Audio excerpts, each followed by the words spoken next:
Hi, I'm Eric Friedman. I'm the Executive Director of the Mad River Valley Chamber of Commerce, and I am here today with our Coffee and Conversation series, which is a monthly get-together where we delve into issues impacting our community. And one of the big issues that always impacts our community is energy and energy use, and for business owners and individuals as well. And I thought it would be a good time to talk with Brad Cook from Building Performance Services, LLC. Welcome, Brad. Thanks so much for coming in. So, how'd you get into this business? And tell maybe like what is it that you do? I do anything associated with energy efficiency. Building performance was named because we not only do energy audits and weatherization, but anything related to energy and energy efficiency in homes and small businesses, from lighting to heating systems to windows and doors. I do a lot of educating people of the pros and cons of this product or that product, or why you should do this or not do that. Mm-hmm. It's interesting. So the name is Building Performance Services, and it's interesting because you want the building is actually performing ideally, and that you're looking at it really holistically. And I've done some work with you, truth be told, so I know how you kind of attack a problem, and you really do look at it holistically. So tell us a little bit about some of the services that you offer and what you do before we get into some myth busting. Well, my background is I started in the trades working at the Estimar Design Build School back in the 80s. And big parties back then, huh? Yeah. And then I moved on and started doing home repairs. And I did that for many years, did home inspections and home repairs. And in 2006, I took a lot of training in energy efficiency from Efficiency Vermont and got certified with the Building Performance Institute under 3 different certifications, and started doing energy audits and assessments. I quickly learned that the contractors to do insulation in the area weren't that competent, so I went out and I bought my own equipment, started hiring employees, and took more training, and we started doing our own air sealing and insulating, and grew from there. I just continually take training. I've gotten certifications in several other areas, including indoor air quality, ventilation, heating, and air conditioning. With the new heat pumps, I got certified in the refrigeration by the EPA. And that's basically what I'm doing today. The demand for weatherization has dropped way off, and it's very difficult to find any competent employees. So I'm trying to not struggle with that anymore, and it's me, myself, and I.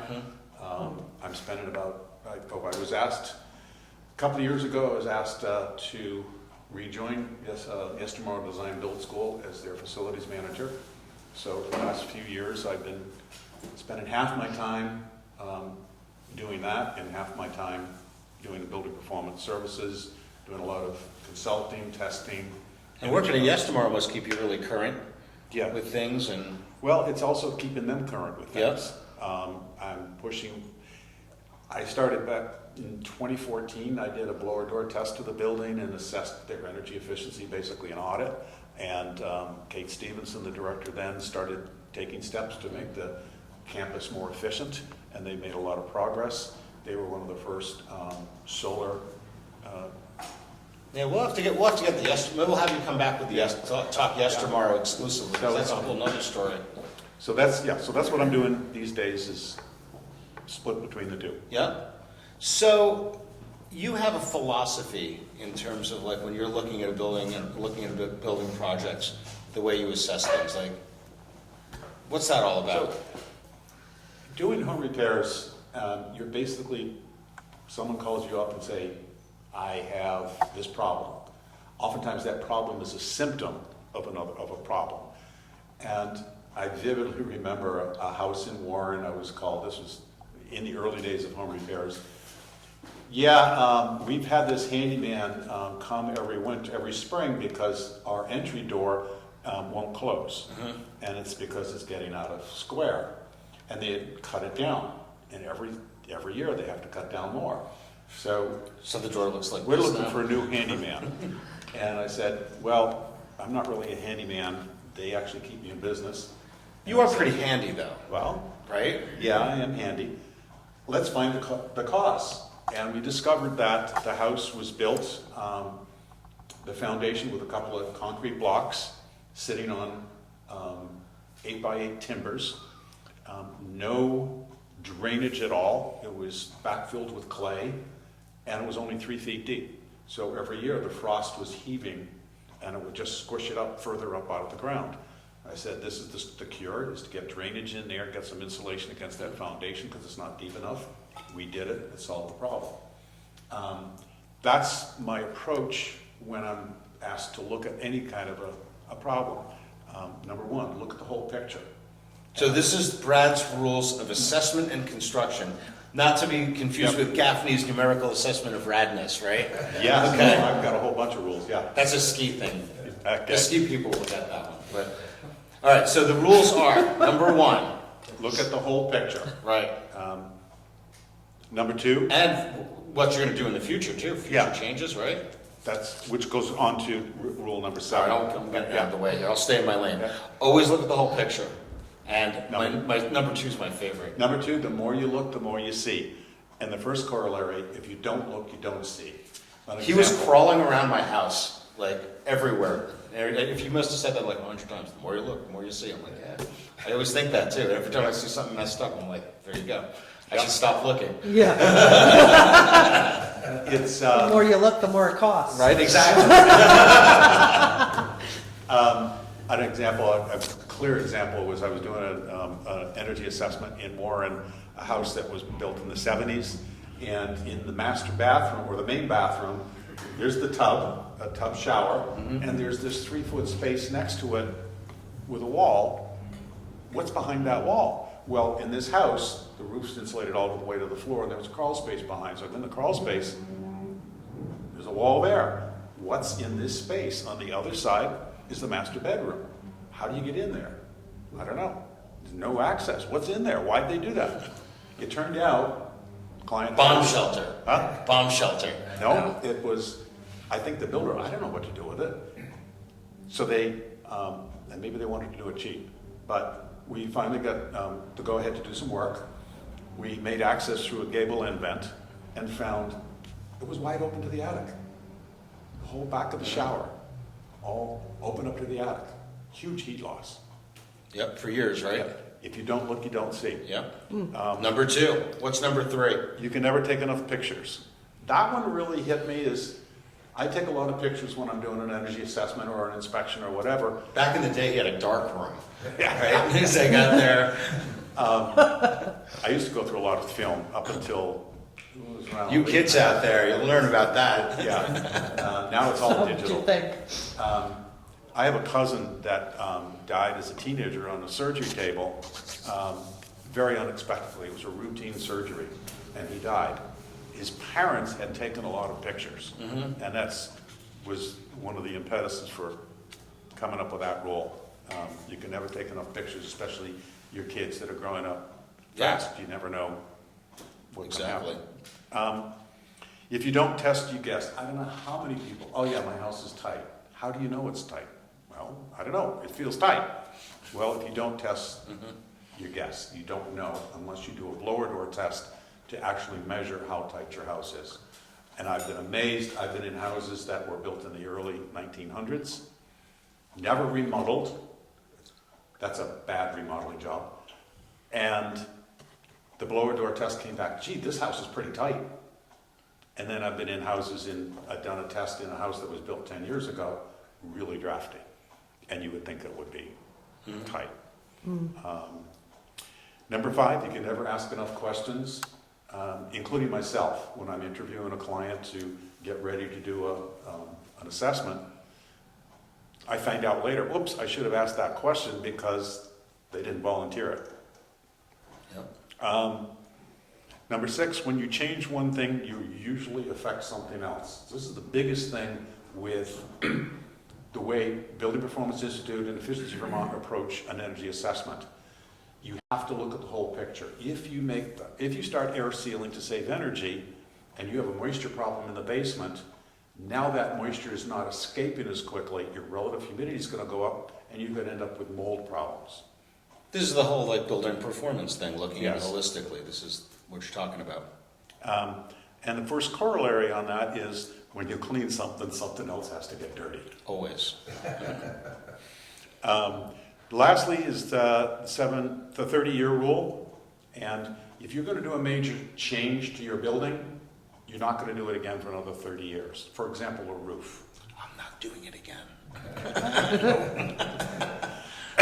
So, yeah, we did a major job on with Eric's house a few years ago, and he did look at that 30 years and didn't take any shortcuts. And I think you're very happy with it. Yeah. Toasty warm most of the time. And that's also one of the standards of Efficiency Vermont, that any work that we do, being associated with Efficiency Vermont, the materials and methods have to last at least 20 years. Can you explain what Efficiency Vermont is? I think people don't Sure, necessarily that's a get good that. question. Efficiency Vermont is a nonprofit entity that was charged by the state to administer essentially all energy efficiency programs in the state. Initially, it was the state public service department put out a request for proposals, and VEIC, Vermont Energy Investment Corporation, gave this proposal for Efficiency Vermont. So they won the contract for the first year. Mm-hmm. After the first year, they had to track their performance. What are the results? What money are you saving? And it was partially funded by a surcharge on your electric bill. That's the efficiency charge. That was renewed year after year, and then it was renewed for a few years, and now the state has said, gee, you've done a good job, we're just going to give it to you permanently. Now the legislature is looking to try to expand that because Efficiency Vermont was formed only to increase efficiency of electric. Oh, really? Yeah, and they were allowed to stretch that to include weatherization, because if you make the house tighter, your furnace or your boiler is not going to run as often. You don't need as much electric heaters for standby, so that it did, in fact, reduce electric use. So But the state's not looking at things holistically, is what you're trying to tell me. That's a shocker. They're slowly starting to come around. There's now a push in the legislature to expand that to include transportation, for example. How do you make transportation more efficient? And other areas, fossil fuels, how to make your heating systems more efficient, which they've been doing all along anyway. So they're a great resource for business owners Yeah. and for homeowners. And So people complain that, well, I'm paying this extra charge is costing me a few dollars a month on my electric bill, and I can't afford it because I'm poor. Those are the people that should be taking advantage of the things that Efficiency Vermont offers. Right now, they're offering this, have an energy audit and do some work, and we'll pay for 50% of that cost, up to $4,000, if your income is below a certain level. That's your energy efficiency charge coming back to you tenfold, because there's a lot of people, especially second homeowners here in the valley, most of them can't believe the amount of energy they waste. They can afford it. And as fuel prices go lower, which they're starting to drop now, partially due to the coronavirus. which you had nothing to do with. I didn't say. Spending a little time in Wuhan, were you? So that as fuel prices drop, there's Yeah. less incentive for people to do anything. But it's always good. It's always good to do the right thing, and just for comfort, I got to tell you, like with all the work that was done in my house, I'm certainly saving a ton of money on what I was paying for heating the house. But it's just way more comfortable. Right. So speaking to that, some houses have some fairly reasonable, easy fixes. We recently did one. The flat attic had 6 inches of fiberglass and had a lot of drafts. It had a walk-up stairway. What we did was we sealed off the stairway, so now it's a closet, very convenient closet, and we made access through a gable end vent. And air sealed all of those air leaks going up, including the stairway, and added insulation to bring it up above the current level. And immediately the client felt a big difference, much more comfortable. Yeah, so it's one of those things, and they were like, oh, maybe I should do the windows, which has cost you a gazillion dollars, as opposed to doing something like that, which actually has more impact. So there are some houses, particularly if your house is built in the 1800s and your roof slopes are built with roughs on 2x6s or 2x4s or 4x4s, there's only so much insulation you can get into that space without ripping one of the either interior or exterior sheathing off or covering. And unfortunately, a lot of people, oh, got huge ice dams. Well, we need a new roof. Let's put up standing seam, which costs far more than an asphalt roof. And now you burned a bridge. I can't go into that roof to fix anything in the rafter bays.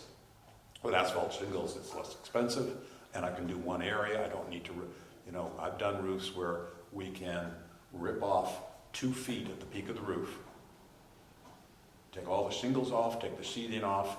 We now have a space where we can pull out fiberglass and we can dense pack the whole thing and resheathe and re-roof. Can't do that with standing seam. So you burn a bridge. Yeah. Some people, there's a lot of creative building here in the valley. I think Rob has been familiar with that. Oh, yes. And some of this creative building just makes it very difficult to improve the energy efficiency, especially when you've got so many different planes. You've got all these odd walls and nooks and crannies everywhere. You've got 6 different roof planes. That's hard to fix. Right. It's expensive to fix. So you sound like you know what you're talking about. Clearly, you've been around the block a few times around here. So we got a bunch of myths that we've heard. Oh, there's a lot. All right, there's a lot of myths, right? Yep. And I thought you'd be a perfect person to do some myth busting, right? Yep. So, myth number 1. Wood heat is dry heat, so I have to put a pot of water on the wood stove, right? Yep. Myth.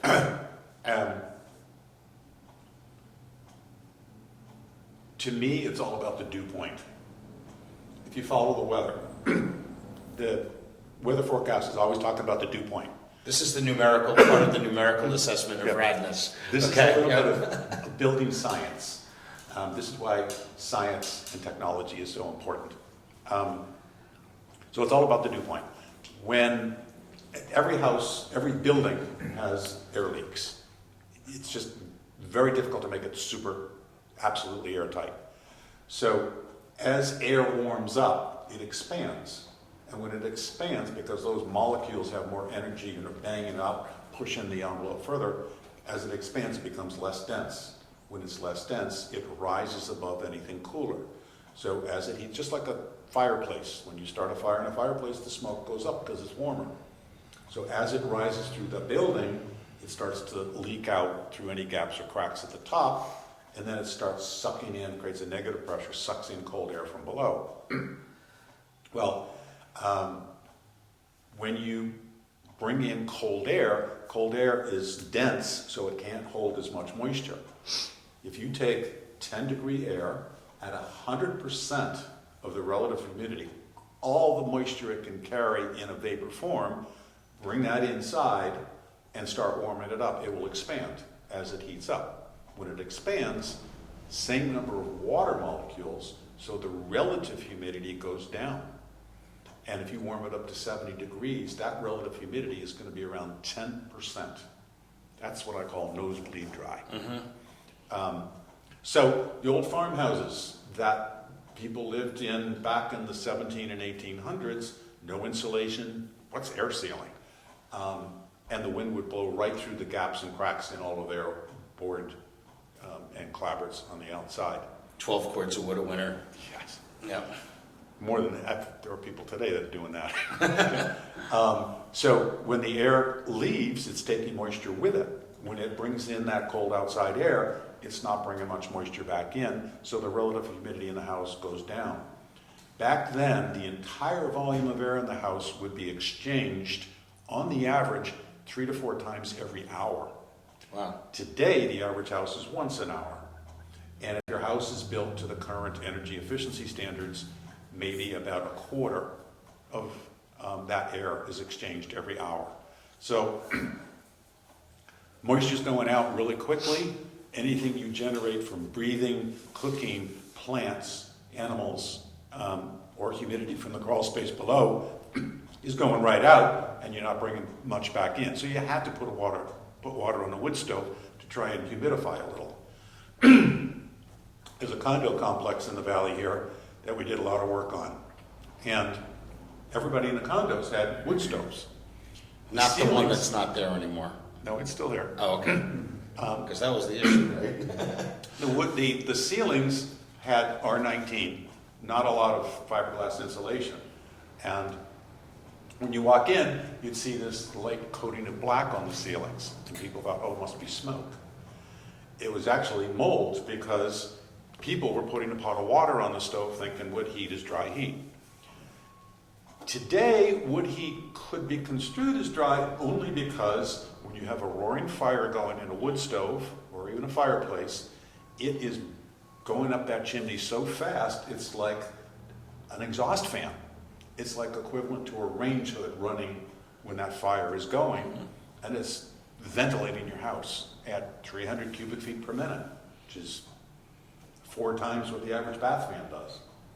So that's the only way that wood heat is dry, is it's helping to ventilate your house. Yep. So I think you beat that myth to death, huh? Yeah. Absolutely. So here's our next myth. Replacing drafty windows will save lots of energy. So It's got to be true. The windows here are single pane. They're quite old, but in reasonably good condition, and we have a storm window. The R value, the equivalent R value of this combination of single pane window and a storm window is about an R2, which R is resistance to heat flow. So the R2 means that it cuts the rate of heat by conduction in half. If you just had the one pane of glass, then heat would go right through it. It conducts very easily.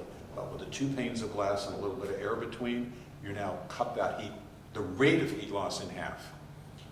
If you replace those windows with a modern day insulated pane of glass, your R value will go from an R2 to maybe a 2.8, maybe a 3. So now you're cutting it in a third. And then if you spend a lot of money, you can go up to maybe an R5 with a triple pane, double OE and all this other stuff. Very expensive. Yep. Just the average window is going to cost you $300-400 for the window and $300-400 to install. So anywhere from $700 to $800 to replace each window. And all of your glazing typically takes up about 15% of an exterior wall. So it's only a small portion of the heat loss. Right. But when you're looking at it holistically and you have all these windows all ripped apart and you're going to take them all in, you may as well put in that insulation in the walls. That's right. Right? So a lot of people say, no, I'm going to want to, I get the call after they've spent $20,000 replacing all their windows. We have a little money left and would like to have an energy audit and see what else we can save. They didn't follow the rules from the beginning. Yeah. Why did you replace your windows? Because they were drafty. And now, oh, what a difference. The drafty most often comes from the rough opening around the window. Not the where window itself. The space between the window frame and your studs, the wall studs. And people, even today, I see contractors just stuffing fiberglass in there and air goes right through the fiberglass. So you need to pop off the trim, take the fiberglass out and do a 1-part foam to actually seal it.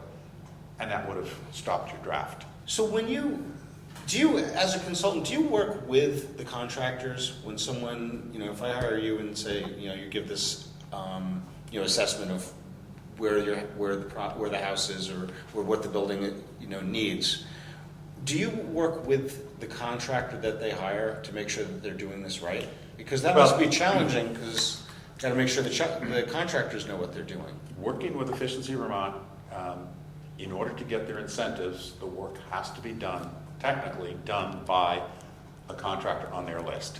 So it has to be me that does the work. We are allowed to use other people. There used to be a do-it-yourself program that I was very active in and helped develop, initially with Capstone and then with Efficiency Vermont, but that's gone. Efficiency Vermont will allow us contractors to work with a homeowner, to have them do some of it themselves, but that's up to us to certify. We're the ones that have to say, yes, the work was done properly and in accordance with current standards. So, for example, that job that I was just telling you about, where we sealed off the top of the stairs, actually the homeowner did all that work. Put sheetrock up, taped it, caulked, foamed. I went and I did a blower door test. I checked all his work and I said, pretty good job. So I then came. Pretty good. Pretty Pretty good. Not as good as I would. Right, obviously. And then I brought my trailer up and then I blew the cellulose in and he fed the machine. No, I brought somebody to feed the machine, but that was a partial do-it-yourself program. If I give you my report and give you my recommendations and say, you know, this is what you should do in this order and what the benefits could be, and then you hire some other contractor that I don't know, and you do all the work, and then you come back to me and say, oh, we did all this work, now we want the incentives. I explained to you that this work, you know, has to be done by me or another contractor. So since I'm doing really small, if I come across a situation where, gee, this client really wants to do a whole bunch of work, and there's some big opportunities here, I'll contact one of the bigger contractors in the state that I've worked with, and I know they do good work, such as Energy Smart in Barrie, and I will work with them to come over and do the work. All right, we're getting back to another myth or two. Yeah. All right. A well-hung condensing boiler is the most efficient. So I didn't even know there were poorly hung ones. I think I have one. You got a furnace. I was kidding.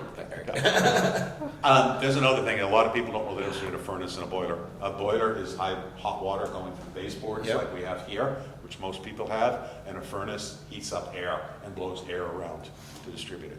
So wall-hung boilers are popular. A lot of contractors, plumbers and heating contractors say, oh, they're so energy efficient. They're only energy efficient if they're properly installed and in the appropriate circumstances. They get their extra efficiency because when you burn propane, 9% of that flue gas is water vapor, plus any water vapor from the air coming in. So when you cool that flue gas down, as air cools down, the relative humidity goes up until it hits the dew point. The dew point's that 100% relative humidity. You get condensation. When that moisture becomes a liquid, you're recapturing what they call the latent heat of vaporization. That's where you get the extra 6 to 8%. If the flue gases aren't cooled down enough, you're not going to get that condensation. You don't get the efficiency.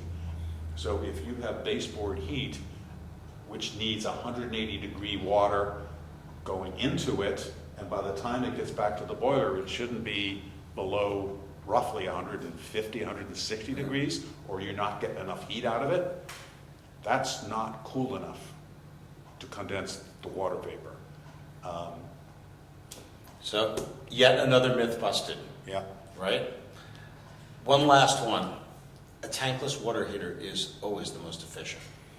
So a tankless water heater does not have a tank. It has a heat exchanger in it with a lot of very small tubing that goes around a big flame. It's designed to heat up water very quickly. Today's water heaters can heat 10 gallons or more a minute, so they can keep up with demand of several showers, particularly as we go with low flow shower heads and faucets and use cold water for laundry.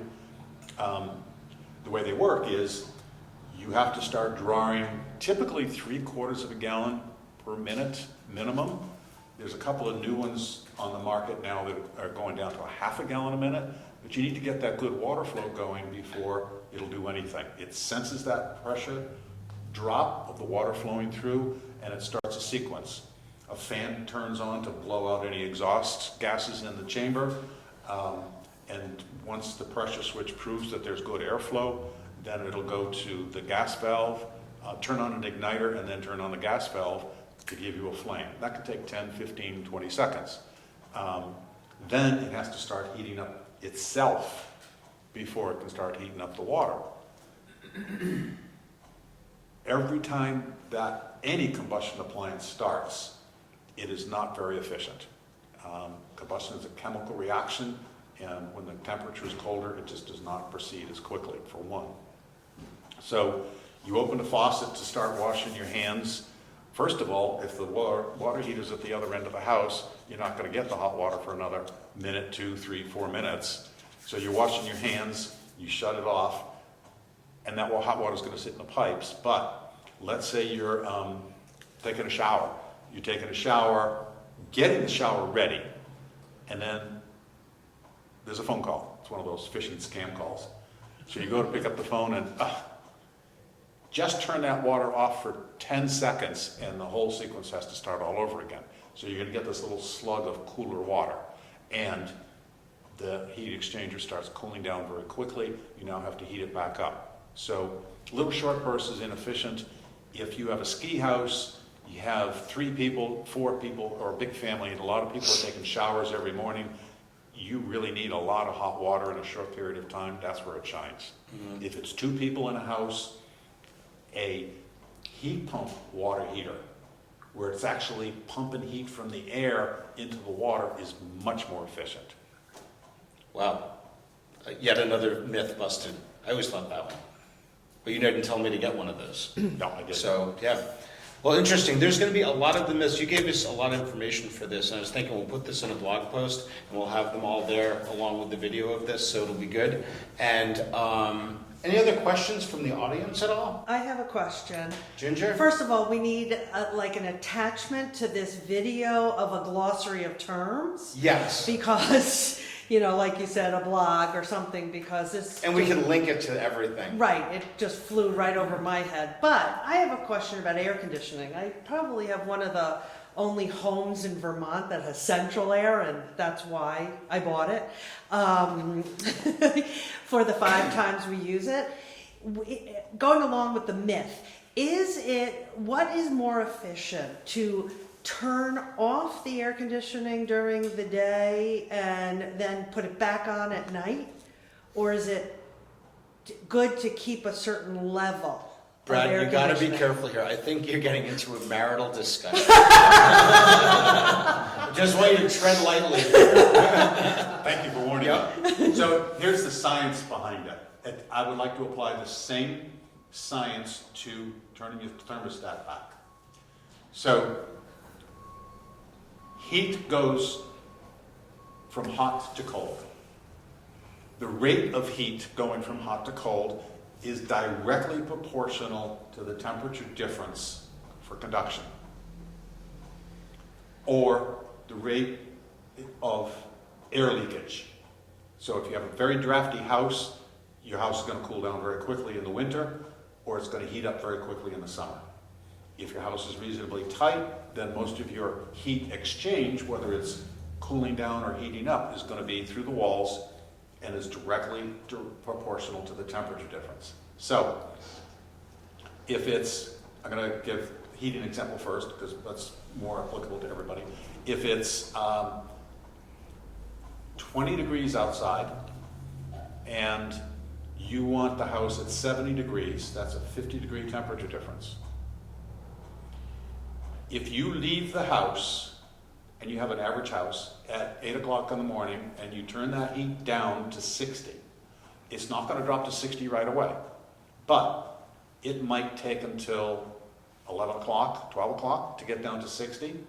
When it gets down to 60, the rate of heat loss has gone from a 50-degree temperature difference to a 40-degree temperature difference. That's a 20% decrease in the rate of heat loss.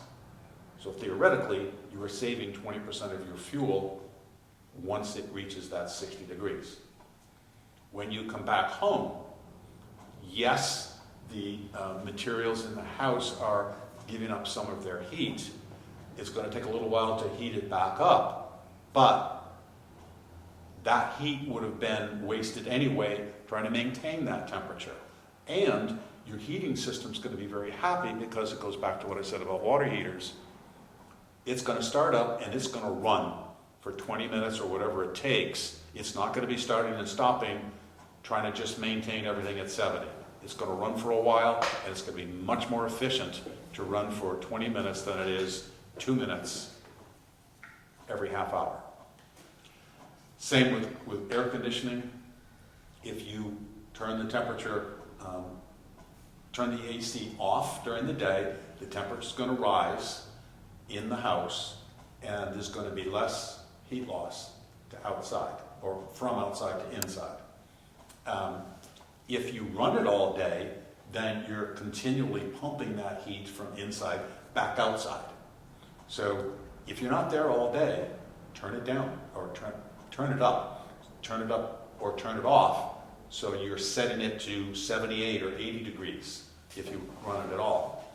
And then if you have a programmable thermostat, have it start cooling your house maybe an hour before you're planning to come home. It kills me that I'm running across clients that are putting in these heat pumps. So a heat pump pumps heat from inside to outside or outside to inside, just like your refrigerator. Your refrigerator is keeping your food cold, and when the heat leaks through the insulated walls and the temperature starts to rise, it pumps, using a refrigerant, that heat back into the kitchen. That's what a heat pump does. And people are installing these heat pumps that are air conditioning, but you can reverse the flow. And in the winter, it can actually pump heat from that cold air outside, because it still has a lot of thermal energy, into the house. It's going to save you a lot more energy to keep your house warm than using fossil fuels. A lot less expensive. You're only paying for electricity to run that compressor and a fan. And what kills me is people are putting these in only for the air conditioning and don't even take advantage of using them for heating. Huh. So when your system fails, my sister's down in New Hampshire, hers failed 2 years ago. The mice got at the wiring and it got really expensive to rewire it. She went with a heat pump. So originally she had air conditioning, now she has a heat pump that can put heat in the winter and air conditioning in the summer. They're just pumping it in different directions. The bottom line is, did you win or did your husband? Was that diplomatic enough? Yes. Any other questions from the audience? With the heat pumps, Brad, do you do a whole house heat pump, or are they more of a room to room? That's a good question. So a heat pump is a space heater. It takes a compressor outside and a condenser inside with a fan. Most common is a cassette that sits high on the wall. You can get one that goes in the middle of the ceiling to go out in all directions, or you can get one that's like a cabinet that sits on the floor. You need tubing to run from the compressor outside to that unit, and electricity. It is a space heater. So if you were to do this room, you would need one unit, because it's all open. But if your house is broken up into a lot of small rooms, that heat's not going to get to those small rooms. So you may need to put a separate head in each one. Today's units can do typically 7 heads or more. So you have one compressor outside feeding 7 heads. But if you do that, you really only want to use one thermostat. Because if you start to zone, then let's say you have 6 heads and you say, I only want to run this head right now in this room, that compressor is designed to run all of them. So it's going to be throttled way down, and it's not going to be very efficient at all.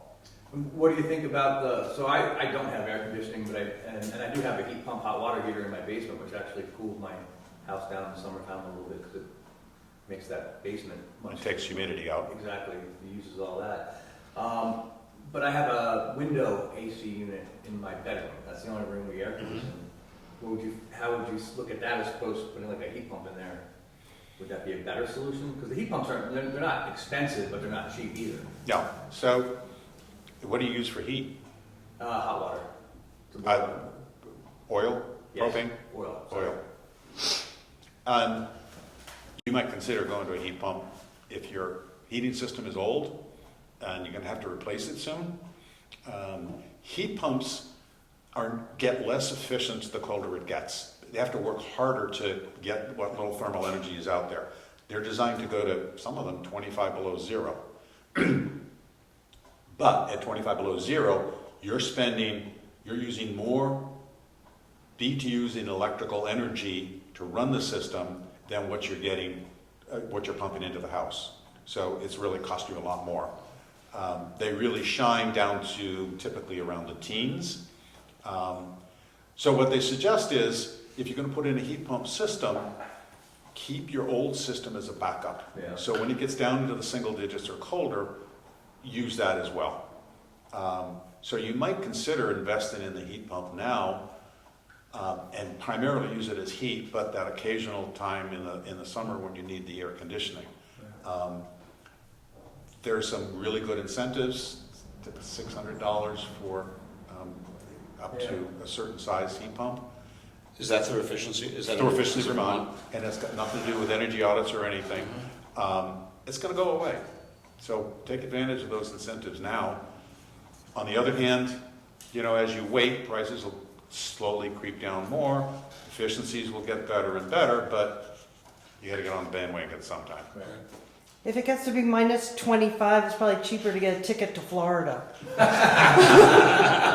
That's your solution, right? You got that right. Well, Brad, this has been really informative. I appreciate you coming, and I think a lot of people will get a lot out of this, business owners, homeowners. We're going to put a lot of this information on to the webpage with links, and we're going to have the glossary there, right, to help people, and some of the links to some of the like Efficiency Vermont and other entities that you talked about. So, A couple of other quick things. yes. Oh, I know you gave me one of these. Yes, everyone should have a digital temperature relative humidity meter. This one is Accurite brand. We can post this. Available online. They're about $12, $13 retail. And if you don't test, you guess. If you want, I can put information on what's a good relative humidity. The other I want to mention is test your house for radon. Roughly 15% of the homes in Vermont that have been tested, roughly 15% of the homes in Vermont have been tested for radon. Of those tested, roughly 15% have elevated levels of radon. It's a radioactive gas that gets in your lungs. It decays, and it's the second leading cause of lung cancer. You can do a real estate test, or the Vermont Department of Health, if you contact their radon department, will send you a free radon test kit that you place in your home, leave it there for typically 6 months, and it's free. So test for radon. Thank If you don't test, you're guessing. That's right. Rule number 3. All of those rules we'll have up on the Yeah. website as well, and the myths and everything. Brad, thanks so much for coming. This was great. So also, anybody have any questions, quick questions, I'm happy to educate as much as I can. My email is energy@madriver.com. And you can just stop by the Estamar campus and he's wandering around fixing stuff. Right? Thanks so much. Have a great day. Thanks for joining us.